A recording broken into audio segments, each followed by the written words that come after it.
I am blessed to be here. It's 112 degrees in Texas, and it is 76 degrees in Minneapolis, Minnesota.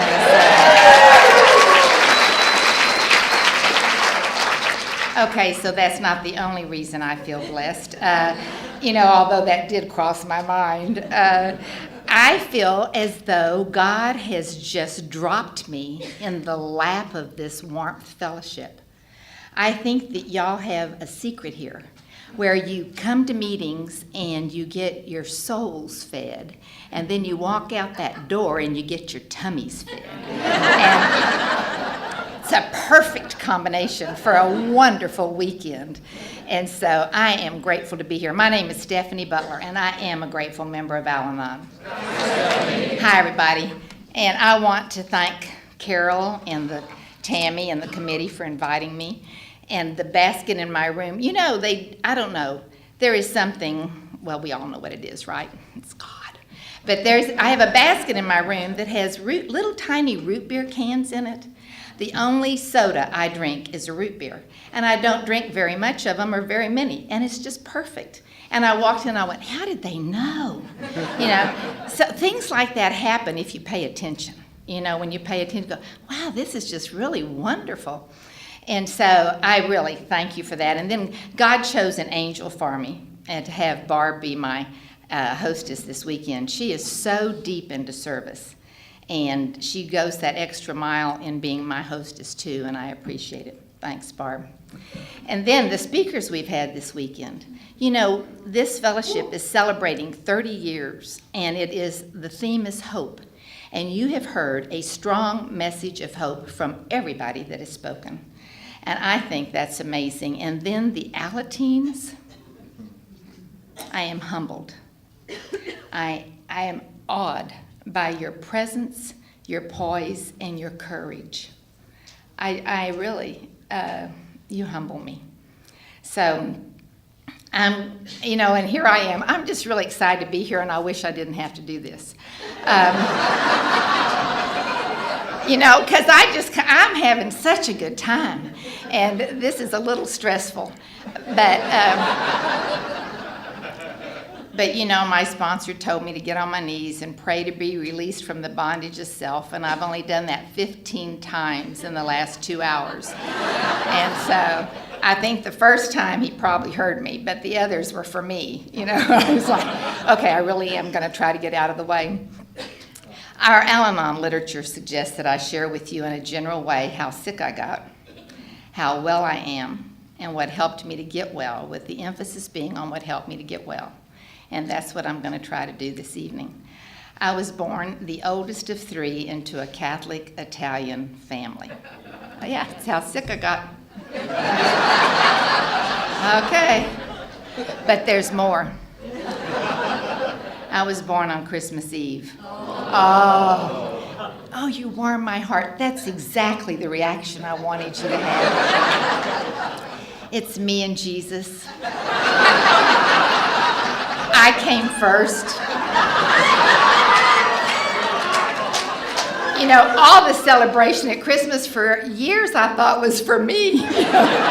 Music is playing and there's decorations and everything.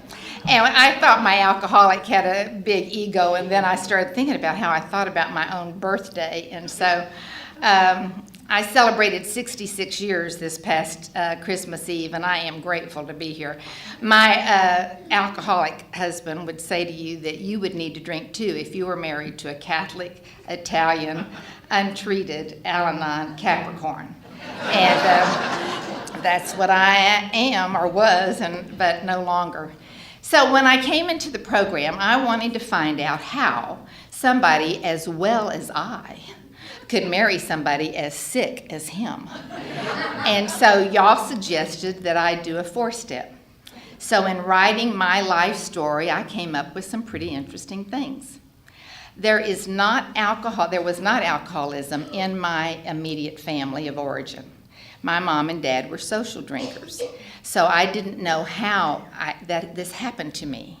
So I looked, and my dad was a workaholic. He had to work 3 jobs to take care of our family. And my mother was born one of, I call that love. In retrospect, I can see why Bill's drinking increased. But the good news is Laura can skin a deer faster than anybody you ever saw. But I just wanted us to be a loving family, and I thought if you spent time together, you loved each other. And then I tried to get the kids to look good. And so then this little hole inside, when I'm looking at you and you're okay and I'm not, I got to get it filled. So I became a Brownie Scout leader. And then I was PTA president. And then I was a secretary for a service organization. And I was trying to get my insides filled up by the outsides. Laura's breaking all the rules. Wesley's on the soccer field trying to get his insides filled up by the outside. And Bill's drinking. And this is our little family. But I have to tell you a little story here. We had a border collie. Her name is Flopsy. Beautiful dog. Oh, we loved Flopsy. Well, she became pregnant, and we're about to have puppies. And so I shampooed Flopsy because I wanted her to look good for delivery day.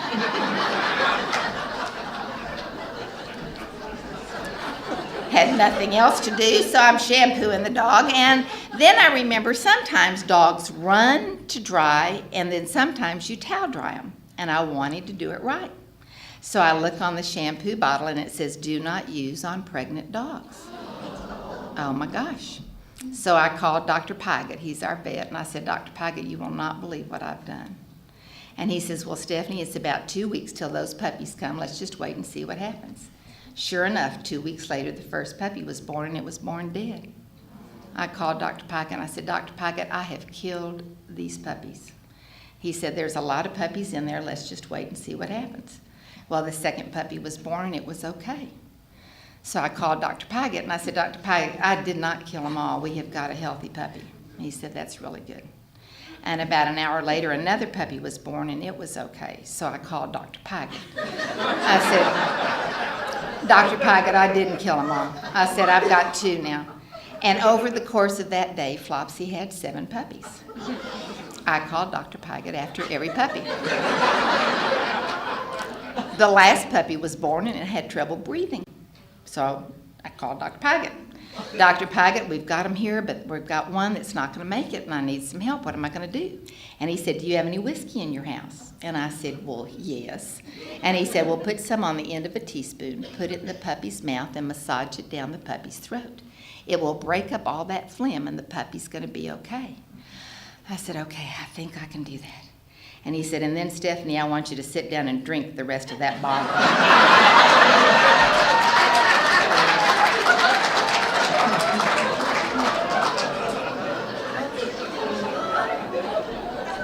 That is a true story. And I want you to know if I could have, I would have. I was so tired. And, I just wanted to do it right. And that was my whole thing. I just had to do it right. I didn't want to make any mistakes because I wanted everything to be okay. And Bill's drinking and Laura's acting out. And, about this time, we took Laura to a psychologist. And we said, "You know what? We've got a problem here. Could you fix her, please?" And so he met with me, and he said, "I need to meet with each one of you individually." So he met with me first, and then he met with Bill, and then he met with Laura. And then he brought us back into the room, and he said, "I need to tell you that of the 3 of you, your daughter is the healthiest."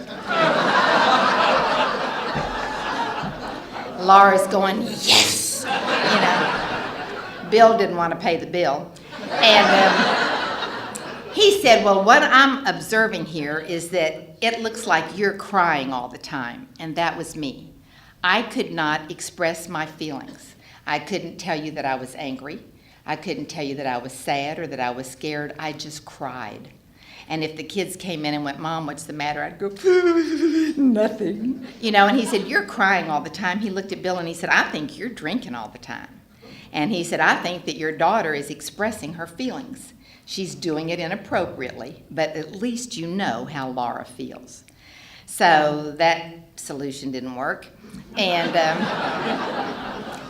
it's really, and I think we try to find what it is, because that denial of mine, he's not drunk, he's just sick, please be quiet. Don't bother Daddy. He's going to be better tomorrow. You know, I did that for a long, long time. Well, let me scoot the clock up a little bit. Laura is now in high school, and she is a beautiful girl when you look at her from the front. But if you turned her sideways, she had a very protruding chin. So they had to go in and they had to break this jawbone and scoot it back and wire her mouth shut. I love that part. And so I'm in the hospital. This is in the spring of 1985. I've got this teenage daughter of ours who's going in for major surgery. And I had my first moment of clarity. I was there and Laura was there. There was no Bill. He was passed out at home. And I thought, you know what? I'm doing this marriage and this family all by myself. And I started to really pay attention. Bill's drinking was escalating. And I was watching this happen. And by July of 1985, I couldn't do it anymore. He was puffing up like a little toad. And really and truly, he would come in and say, "What's for dinner?" And I would tell him, and then 5 minutes later he'd say, "What's for dinner?" That's when I thought he had the brain tumor. And, you know, I watched it and I thought, this man's dying. I think he's dying. And I was trying so hard to keep us all together and to make us look good. You know, I really wanted us to be a looking good family. And he wasn't helping. And Laura was breaking the rules. And, you know, I was just crying and I didn't know what to do. But I realized in July of 1985 I couldn't do it anymore. So I said to him, "You either have to get sober or you have to get out." And he says, "Well, I'm leaving, but it's not because you asked me to. It's because I can't stand to live with you anymore." In retrospect, I don't blame him. I probably couldn't live with me either. But, you know, all I wanted was for him to leave. I just knew that I loved him too much to watch him die. And if I didn't get him out of that recliner, he was never going to get sober. And so the next day I get a call from one of the guys at his office, and he said, "Stephanie, I understand that you kicked Butler out." And I said, "I think he's dying." And I said, "I can't watch it. I love him too much." And he said, "Well, I'm a sober member of Alcoholics Anonymous, and I'd like to take you to a meeting. Will you go?" And I went, "Yes, I'll go anywhere." You know. And so Jerry took me to my first Al-Anon meeting. And I'll tell you, I didn't hear a whole lot, but I did hear that alcoholism is a disease. I did not know that. I am so sorry that I judged that man every day and found him lacking. Just put it down. What's the matter with you? I am so sorry that I judged him for having a disease. So I'm going to the meetings and I'm crying. And you know what? By the time I got there, I hear this all the time, that we are spiritually, physically, and emotionally bankrupt. I think they say it in AA, and I think they say it in Al-Anon. And I think in AA they have like 20 questions that you can answer to see if you're an alcoholic or not. In Al-Anon, I think we just need one. I think that question is, are you tired?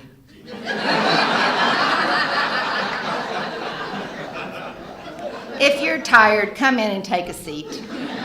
If you're not tired, go on and try it a little bit longer and see what happens.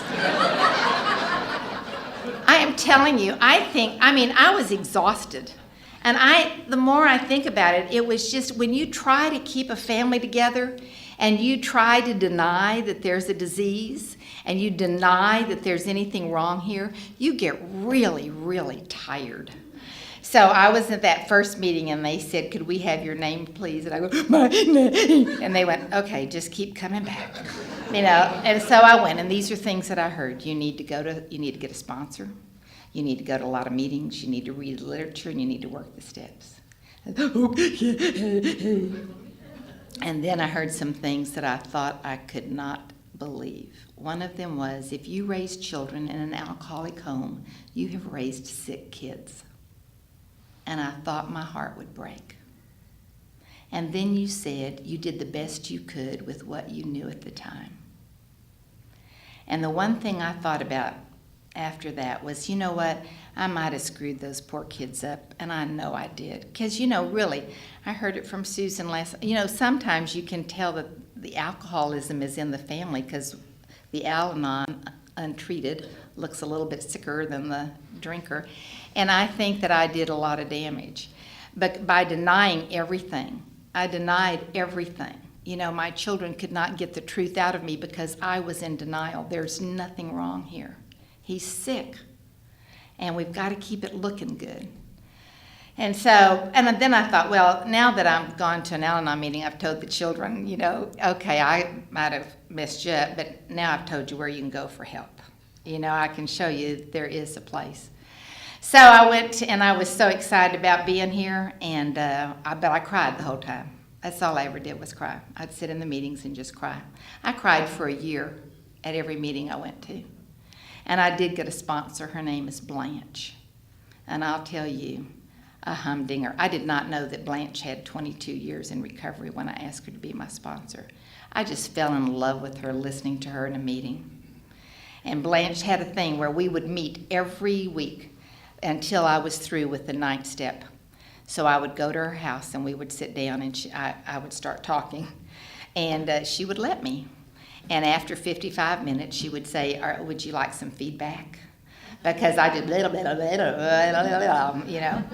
I just had, and isn't that a blessing that we can come here and people listen? We all have a story. Everybody needs to be heard. We have a story. And when you hook up with somebody in the program, you get to be heard. And so Blanche was kind enough and loving enough to listen. And she hugged me, and she touched my face, and she said, it's okay to be who you are and to feel the way you feel. It's the first time anybody had ever done that for me. And then she said, we're going to change your concept of a higher power. You've got a God that you're afraid of.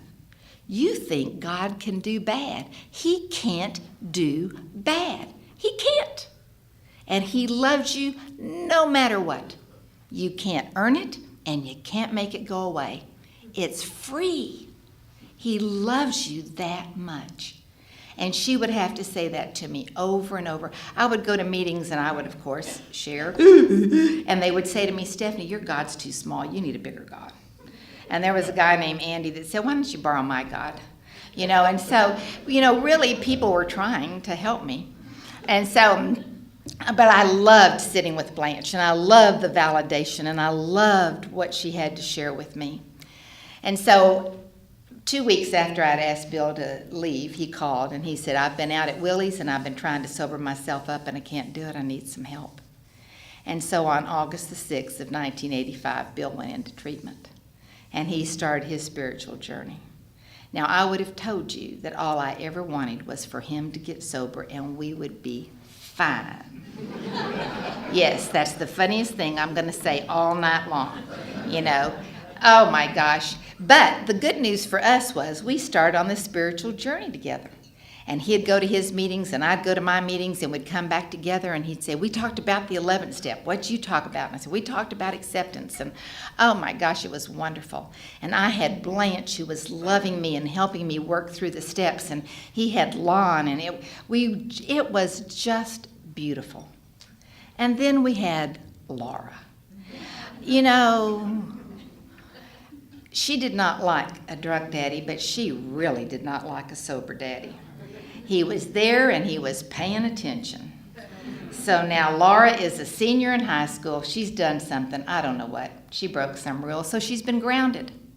So after she had been grounded for about a week, she came in and she said, the University of Texas is playing baseball and I'd like to go see the game. It's a Sunday afternoon. Can I go?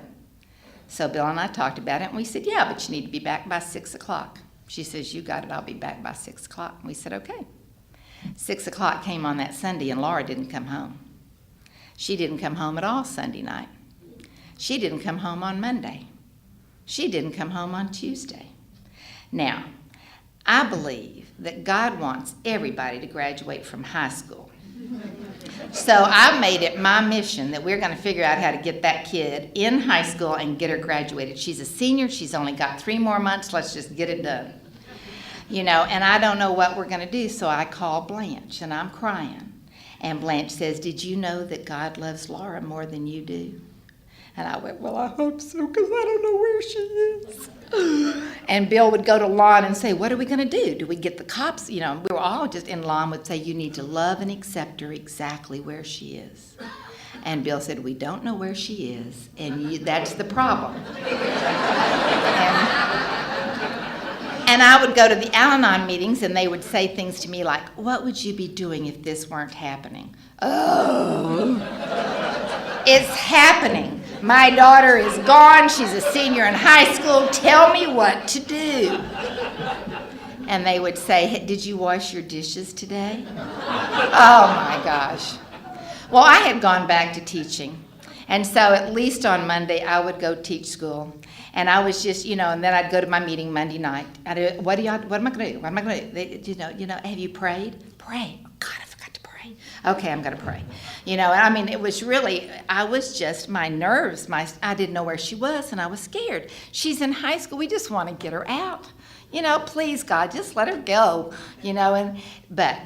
So she didn't come home Tuesday. She doesn't come home Wednesday. So I'm getting ready to get in my car after school Wednesday afternoon, and I have another moment of clarity. And the little voice says to me, if what you're doing isn't working, try something different. So Thursday she doesn't come home. Friday she doesn't come home. But Friday afternoon, we get a phone call. Hey, Mom, listen, I'm not going to be there in time to see this show. It's coming on about 5 o'clock. If you would tape that for me, I'd really be grateful. As if nothing had happened. And I said, Laura, I love you and you can't come home. And she said, what? And I said, I love you and you can't come home. I was so peaceful, just like I am. It was amazing. And that anger just erupted. And I listened for a minute, and then I said, I love you. And I hung up the phone. And I stood there in the kitchen going, oh. And Bill walked in about that time, and he said, hey, what's up? And I said, I just heard from Laura. And he said, thank goodness, where is she? I said, I don't know. He said, what? And I said, I told her she couldn't come home. And he said, oh, Steph, do you think that was a good idea? He hadn't been to any Al-Anon meetings. I said, I don't know, but, that's what I did. That time when God does for you what you cannot do for yourself? That's what happened. And that Saturday morning, I am on my den floor crying my eyes out. What have I done? We've got to find that child. And I go to my Saturday morning meeting and I go, y'all have to help me. I told her she couldn't come home. Why would I do such a thing? And they came up and pat my hand and they'd say, did you know you could have a good day anyway? Oh, my God. I don't know where she is. I want to find her. I'm scared. And y'all just told me you've got to pray. You've got to pray. And then Blanche gave me a secret, and I want to share it with you. She said, you pray for the people that will love your daughter well. And we don't even know who they are. So I started doing that. God, whoever's going to get in her path to help her get well, please, da-da-da-da-da-da. Well, Bill decided that she had an anger problem, so he found a treatment center that would take teenagers with anger management problems. So I called Blanche, and Laura had been gone for a month.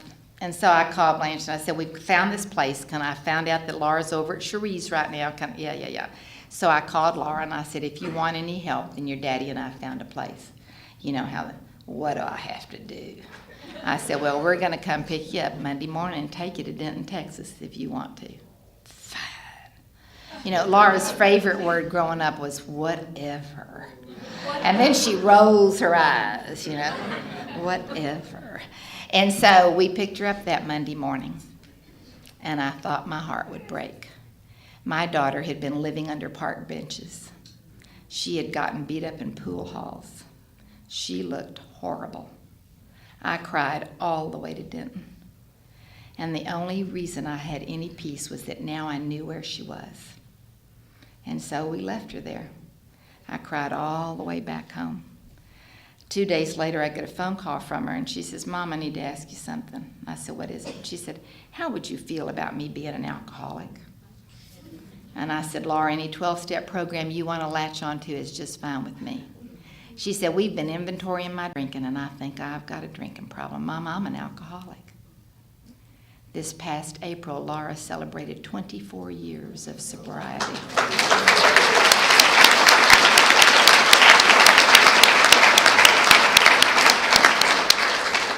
I get so excited when I think of that.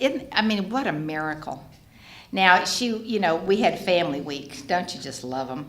And we go to Family Week, and we're sitting there, and everybody's talking, and she wants her daddy to make amends for something, and Bill's not going to do what she asked, and so she gets mad and throws a chair up against the wall. And so her counselor says, I don't think she's ready to go home yet. Oh, okay. So he says, I think she needs to go to a halfway house in Minneapolis, Minnesota. I said, all righty. So we brought Laura up here. There's a halfway house in St. Paul, and that's where Laura was. Now, what I wanted was for her to graduate from high school. God said, let's give her a 12-step program to live the rest of her life by, and let's let her graduate by correspondence. I would have missed it. I just wanted that little piece of paper that said, we're good, we look good, we're doing good. I'm a good mom, she's a good daughter, and God said, let's give her a 12-step program. Can you believe it? I would have cut it short. So now she's back home and she's got a job, and it's time for Wes to graduate. And so he's been playing, he's in these two-a-days, and it's the summer, right before his senior year in high school. So he's out there doing these two-a-days in football, and he gets really sick. And Wes ends up in the hospital with viral meningitis. He has 104 temperature for 7 days. And I called Blanche, and I said, why would God do this to this boy? He has never hurt anybody. Why is he getting this sick?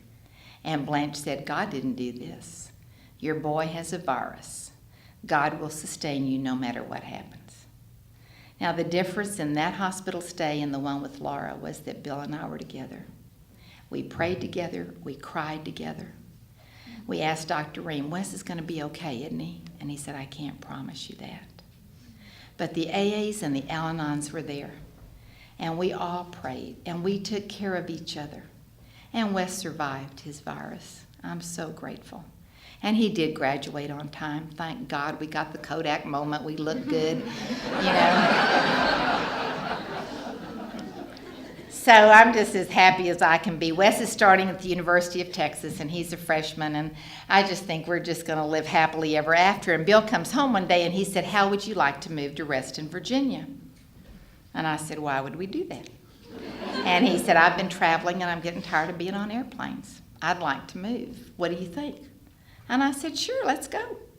Because houses in Austin, Texas in 1990 were not selling. We weren't going anywhere. 2 weeks. Our house sold in 2 weeks. Oh my gosh, I'm crying. That's what I always do. And the Al-Anons and AAs are there, and they're helping us fix up the house and everything and clean up, and I'm just sitting in the middle of the den floor just crying. And there's this guy, Tom, he's a wonderful AA guy, and he came up and he said, Stephanie, what is your problem? I said, well, I love Bill and I want to go, but I don't think I can. And he said, what? And I said, I can't leave my children, and I can't leave my sponsor, and I can't leave my meetings or my gynecologist, and I can't leave my grocery shop, and I can't leave my hairdresser, and he went, oh my gosh, Stephanie. He said, you know what you have in Austin, Texas. Why don't you go find out what they have in Reston, Virginia? And you know what? They have Al-Anon in Reston, Virginia. They don't do it right, but they have Al-Anon.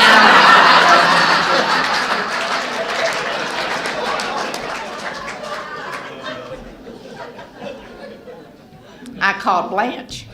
You won't believe it, Blanche. She said, what? I said, I sat in this meeting, and I don't think they mentioned a higher power one time. And I never heard anybody say a step. And she said, what do you do? And I said, I'm telling them how we do it in Texas. She said, you might want to stop that. I did, and the meetings got real good. And Blanche insisted that I get an eye-to-eye sponsor. She said, you and I will be together forever. But she said, you do need somebody eye-to-eye to talk to. So I did. I got me an Al-Anon sponsor up there. And so now I am teaching in this little private school that I just love, and Bill's got a job, and the kids are in Texas. It's like a second honeymoon. I am so excited. The kids call, and we go, yeah, I love you, bye. I mean, you know what? It's the best thing ever. And we found AA and Al-Anon meetings that we love. We've decided to have a big book study in our house. So on Wednesday nights, we have Al-Anon AA people come to our house Wednesday. We're just having the best time. And then Laura calls. Mom, yes, Laura, I need to tell you that I found Wes passed out last night. And I said, what? I said, oh. I said, you know what? I said, he must be really sick. Bless his little heart. She said, Mom, Wes is passed out. I said, no, Laura. I said, your brother is not drunk. I said, he saw his daddy nearly die of alcoholism. He saw you lose your home. Your brother would not take a drink. Mom, I took him to his first AA meeting today. So on January the 10th of 1991, Wesley began his spiritual journey. Oh my gosh, I called Blanche. I said, Blanche, how many miracles does one family get? I think we've used all ours up. And, oh, Stephanie, please don't limit God. Okay. Well, then, a few months later, I get another call, and it's from Laura. Mom, guess what? What? She said, I'm pregnant. I said, no, you're not. She says, Mom, I'm going to have a baby. I said, Laura, you are not going to have a baby. I said, first we have a wedding, and then we have a baby. We didn't have a wedding. You're not going to have a baby. She said, Mom, I am pregnant. I said, no, Laura. She said, do you want me to have an abortion? I went, no. Do you want me to give it up for adoption? No. Well, what do you want? I said, Laura, I want you to not be pregnant. Blanche said, you are opting for one of your unavailable choices. Well, my gosh, she had been sober 5 years. What, did y'all not teach her anything? And, it's such a reflection on me as a mom, so I didn't tell anybody. I'm not going to tell anybody. How could this have happened in our good family? So one Wednesday night after our big book meeting, Rita and George are getting ready to leave, and I said, Rita, come here, I need to tell you something. She said, what? And I said, it's really bad. She said, what? And I said, Laura's going to have a baby. She went, oh. I said, no, you don't understand. It's bad. It's really bad. She said, why? I said, she didn't get married. Rita looked at me and she said, Stephanie, isn't it a shame that you have to judge everything and label it? Can't you just say it's what is? It's just what is. The most beautiful baby girl you have ever seen was born on June the 6th of 1992. Her name is Stephanie Grace. Bill was there sober. Wes was there sober. I was there crying.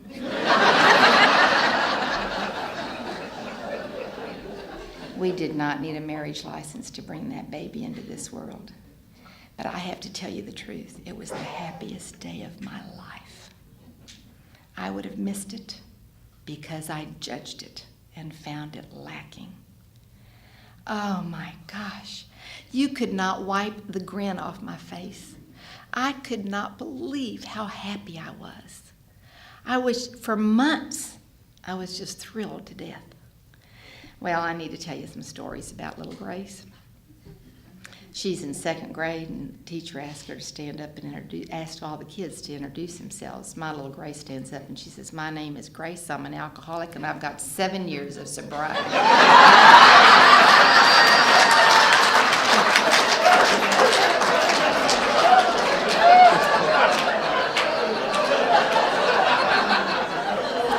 She had never heard anybody introduced any other way.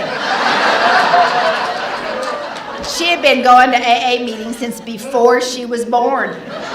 Every time somebody came up, she shook their hand, and then she heard them say, "Hi, I'm so-and-so, and I'm an alcoholic," you know. So that's what she did. The teacher was outraged. "What did you say?" Grace is her mother's daughter. She puts those little hands on her hips. She said, "Didn't you hear what I said? I'm an alcoholic."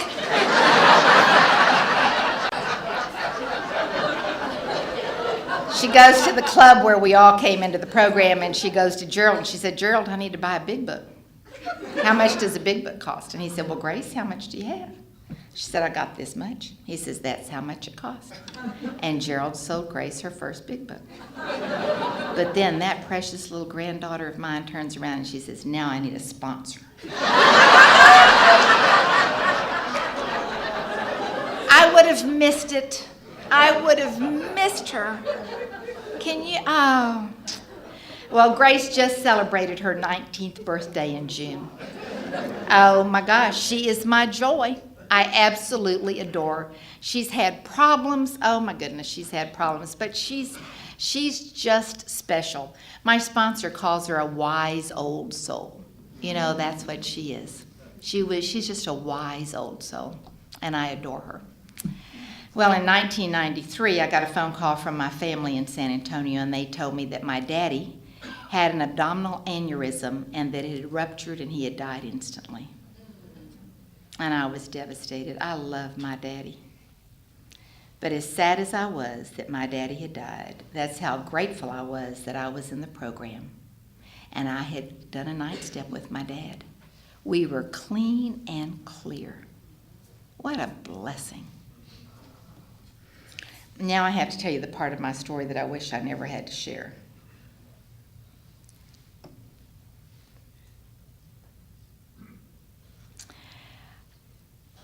With 8.5 years of sobriety, Bill Butler could not live with his humanness, and he committed suicide.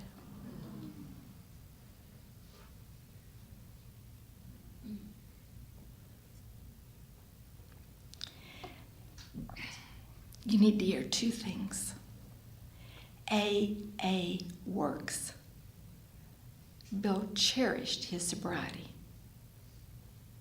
And depression is an illness, and if it goes untreated, it will kill you. Bill had been on and off of antidepressants most of his adult life. He was feeling really good, and he took himself off.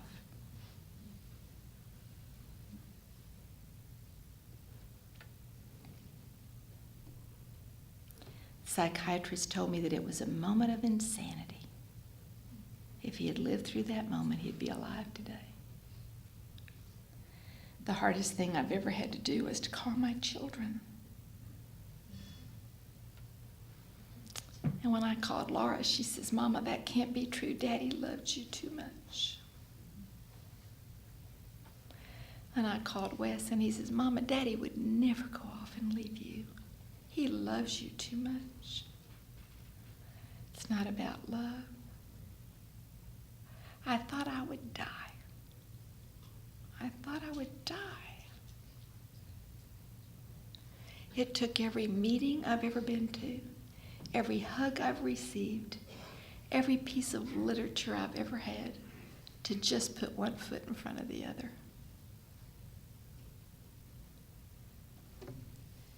You know, suicide is a horrible death because you have all these questions and you have no answers. I loved that man, and he loved me. People said, "Well, you saw it coming." We had been to the grocery store and out to dinner the night before. I didn't see it coming.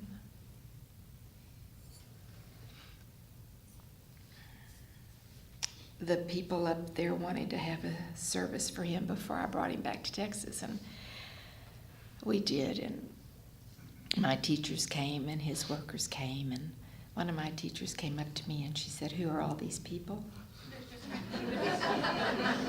She said, "You've lived here 4 years. I've lived here 20. I don't know half this many." I said, "This is my family. You told me when I came into the program that I would never have to do anything again alone. and you stayed by me. You held my hand. And we took him to Texas, and we had a graveyard service for him. I don't think that's the right, well, a graveside service for him. I needed some special help. Talking to Blanche, and she said, you know, this is bigger than anything. You need to get some special help. And I went into counseling. And there's a gal there named Nancy, and Nancy said to me, you have been traumatized.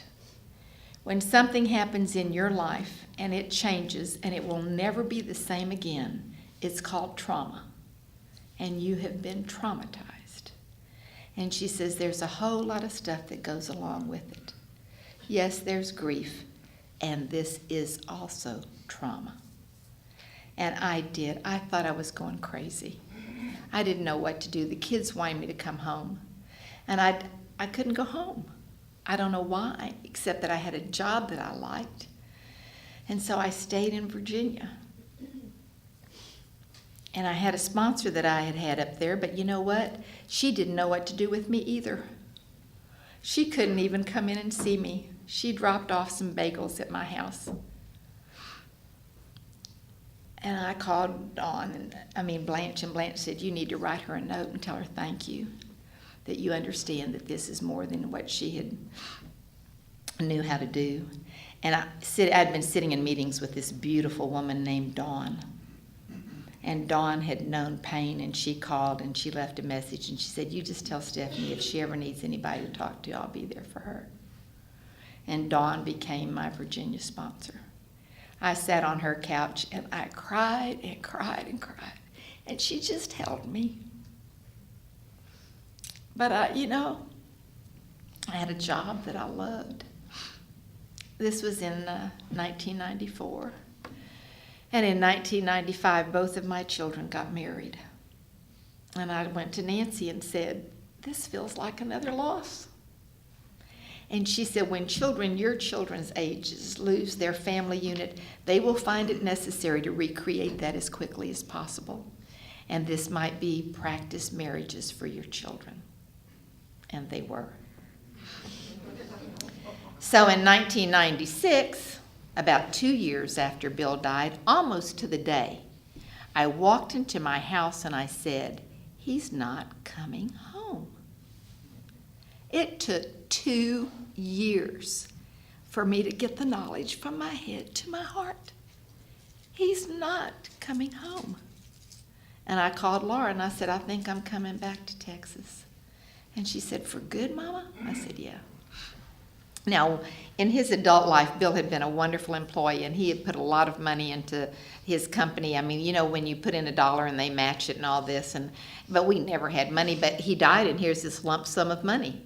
And I've never had money, didn't know what to do with it. And so when I decided to move back to Texas, I just opened the doors and said, y'all come get what you want. And I sold couches for $25 and chairs for $5. And I just decided I'd go to Texas and I'd start all over again. And the teacher said, are you going back to Austin? I said, oh, no, it's too big. I said, you know what?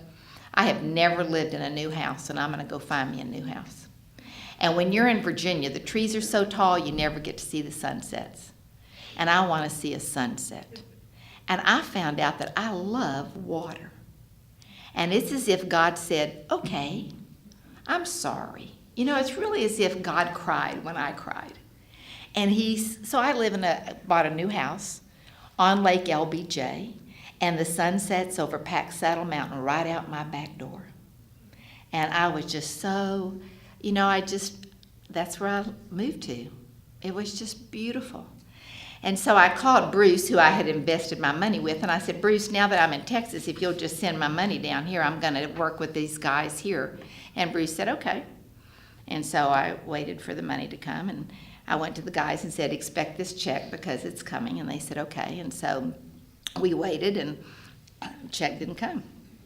And so I called Bruce and said, Bruce, now you need to send it. And he said, I've been real busy, but, I'm putting it in the mail. And the check never came.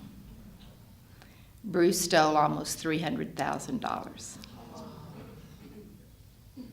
It felt like another death in my family. And once again, people would say, how are you? And I'd go, oh my gosh, I didn't know what to do. And I had started working back with Blanche, and Dawn and I had a long distance thing. So I had two magnificent sponsors, Blanche and Dawn, with me the whole time. And I said, I don't know what to do. And so they told me in Virginia that I needed to file charges against him. And so I did. And so I went up there, and the judge said, one of my teacher friends from up in Virginia, her husband he was a patent attorney, but he was helping me out. And we're driving there, and he said, Stephanie, whatever you do, don't cry. He said, when that judge talks to you, remember, you've just got to act like this is a business deal. And I said, okay.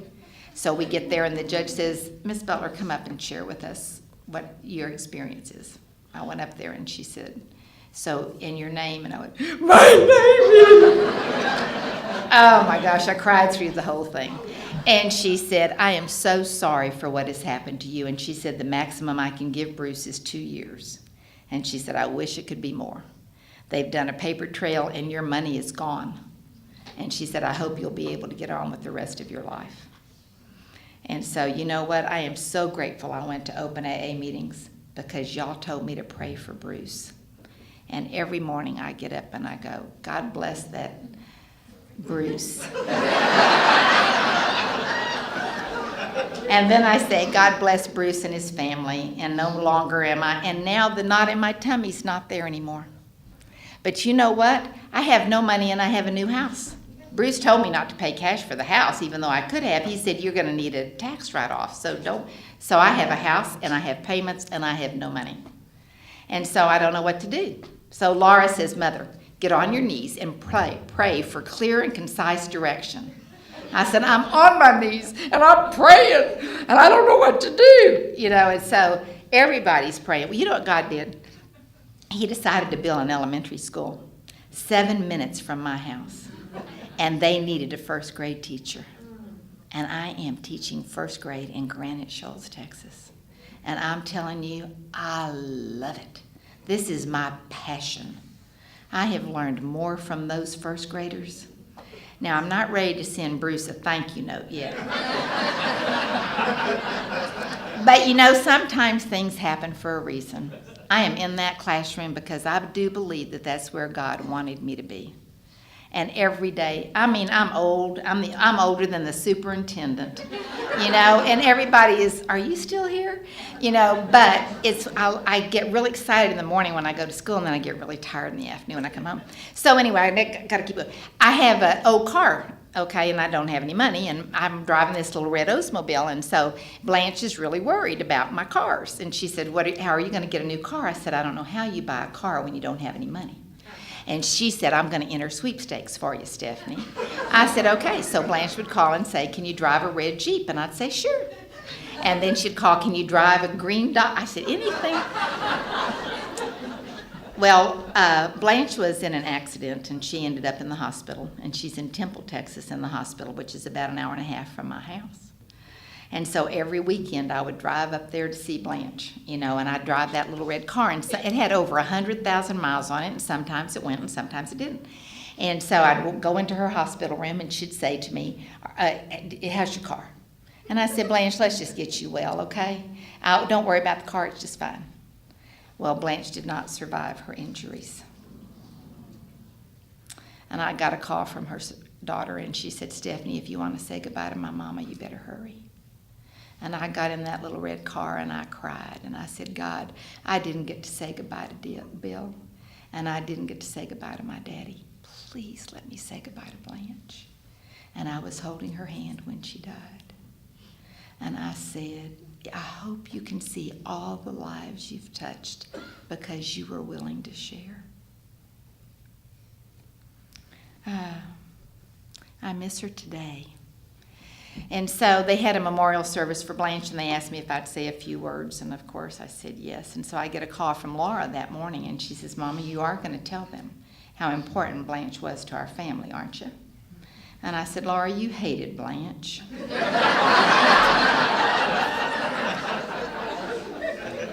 She said, Mama, she wanted you to teach me that there are consequences for my choices. She wanted you to not accept unacceptable behavior. If it had not been for Blanche, I might be dead today. And I got to share that. And so Dawn and I now are doing this long distance thing. I just love it. Dawn is I talk to her not every day, but maybe every other day. And she's beautiful, and she's loving, and she's kind, and she's walking this path with me. And she always says to me, Stephanie, are you in present time? What? No. I'm always worried about something I did, or I'm concerned about something I'm about to do. And she says, you need to stay in present time. That's where God is. And then she says, you need to not limit God. If you will try not to limit him. So I'm teaching first grade, and I am as happy as I can be.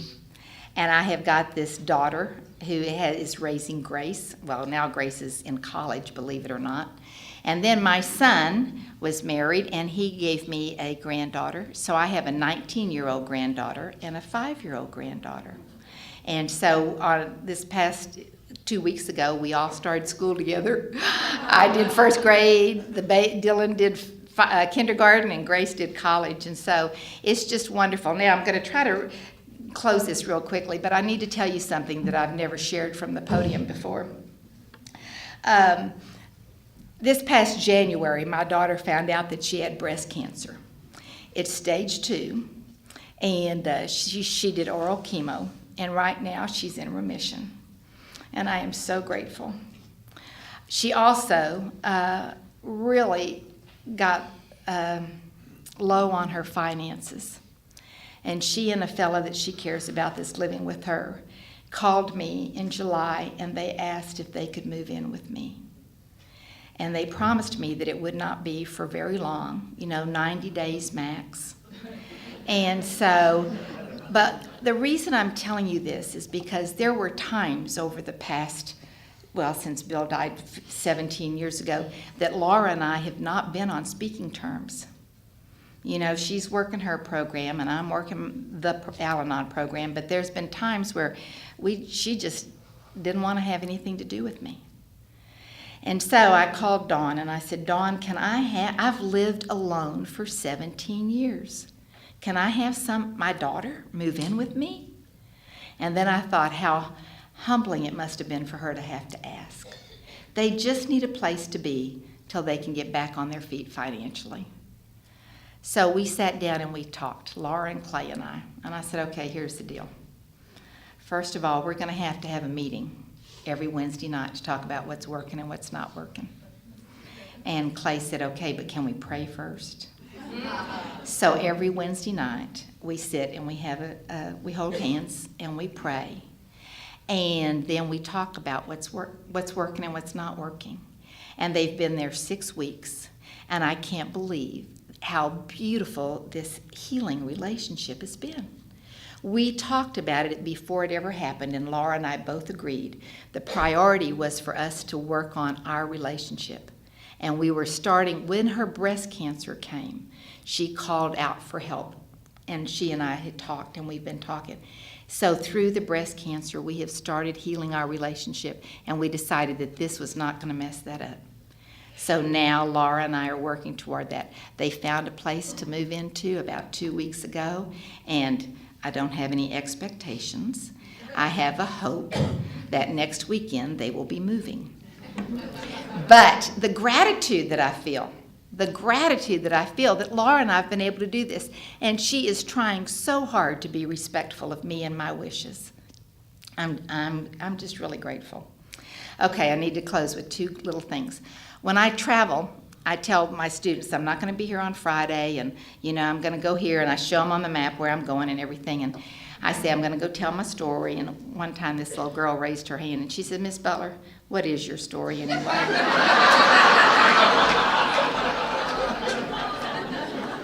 And I said, I have a love story, and I hope that's what you have heard tonight. I have a higher power that has loved me, and I have a fellowship that has been present for me every step of the way.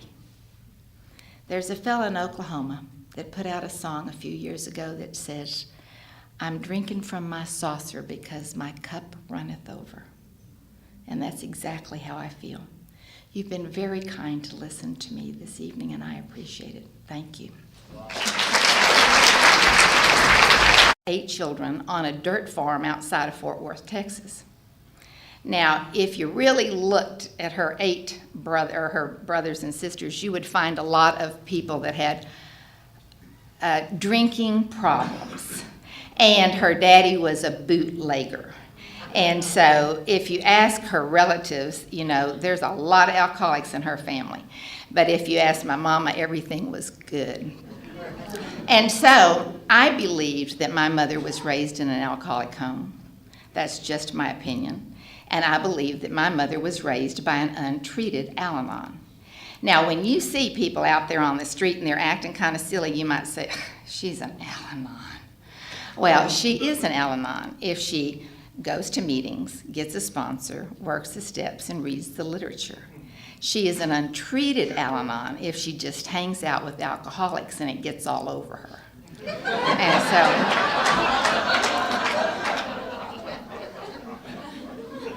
my mama was and is today an untreated Al-Anon, and that's the home I was raised in. Now, I also had some beliefs growing up. One of them was, if you do good, you're going to get good. So I tried to be the best little girl I could be. I colored inside the lines. I did everything exactly like I was supposed to do because I was scared to death.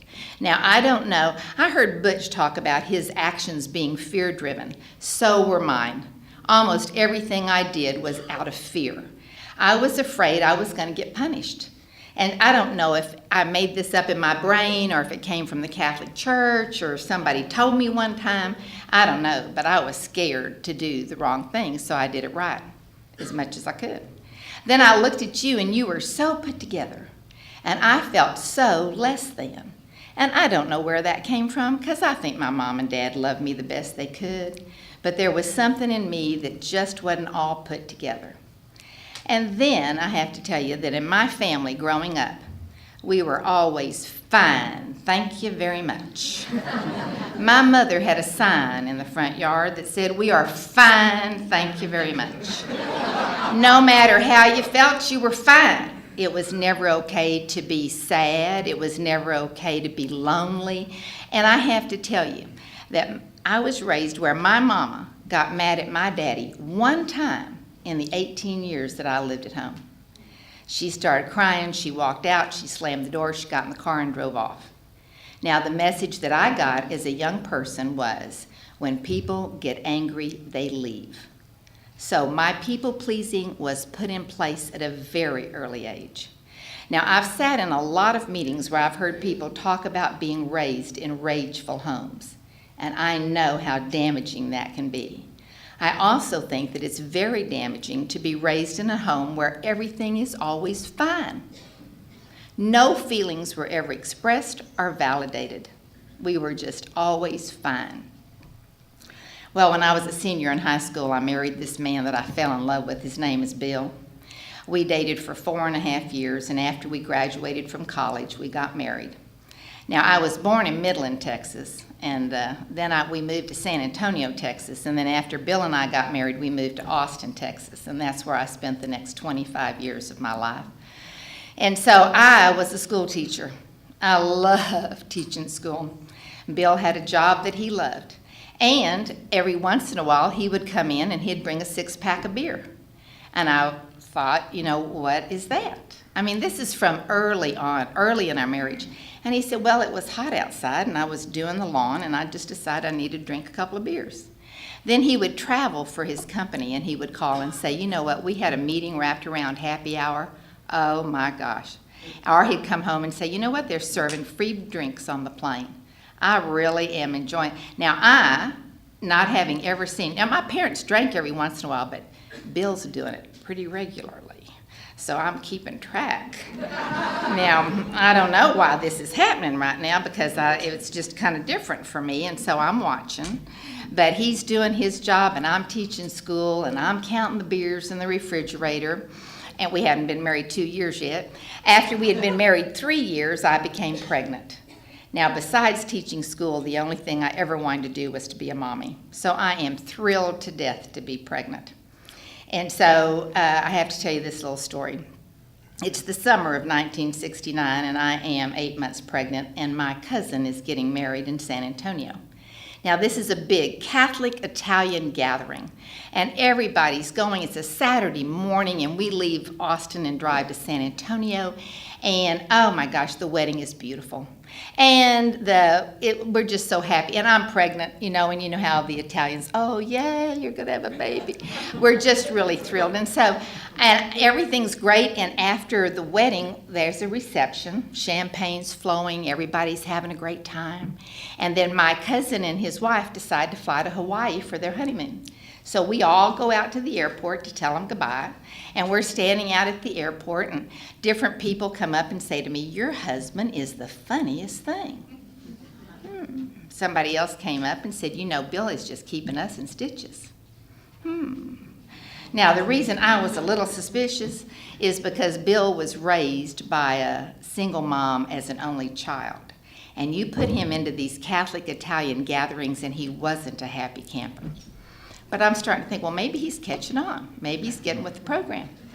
A few minutes later, Bill comes up and he says, you know what, Steph, I'll be back in a minute. And I said, okay. So he leaves, and we are waiting for the plane to leave, and my cousin and his bride leave, and we wave, and then we get ready to leave the airport, and we can't find Bill. And so we have him paged, can't find him. We go out to the car, he's not there, walk up and down the ramps, have no idea where he is. And my brother-in-law comes, and he says, I found Bill. And I said, you did? I said, where is he? He said, he's passed out in the men's john. Oh, my goodness.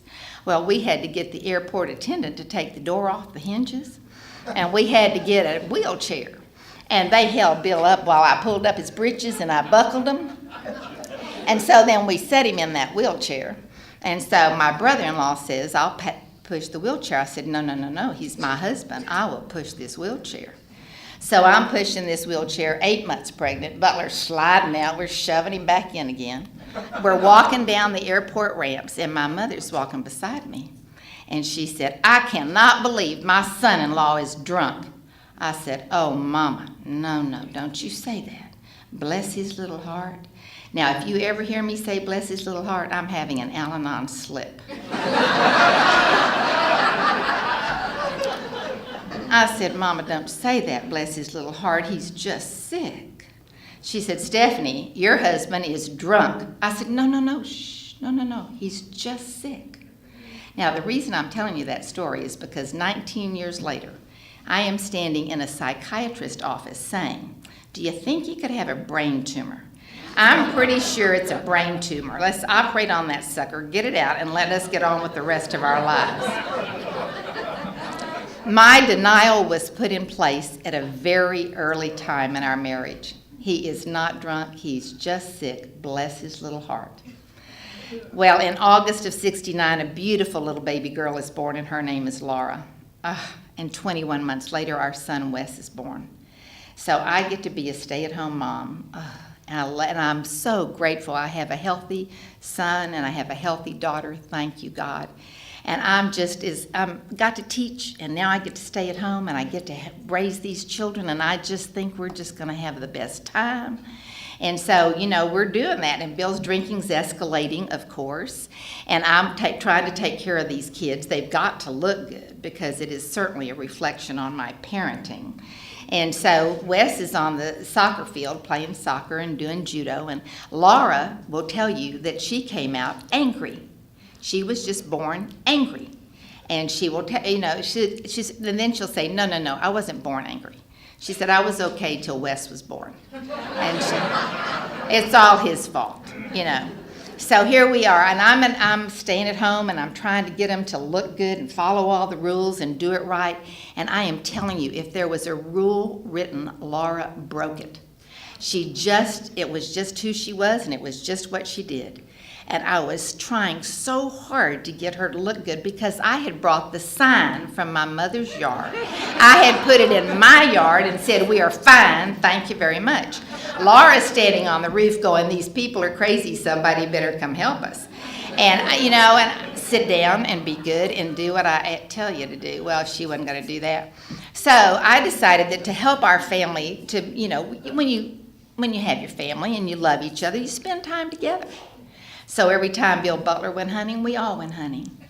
And every time Bill Butler went fishing, we all went fishing. And every time Bill Butler went bowling, we all went bowling.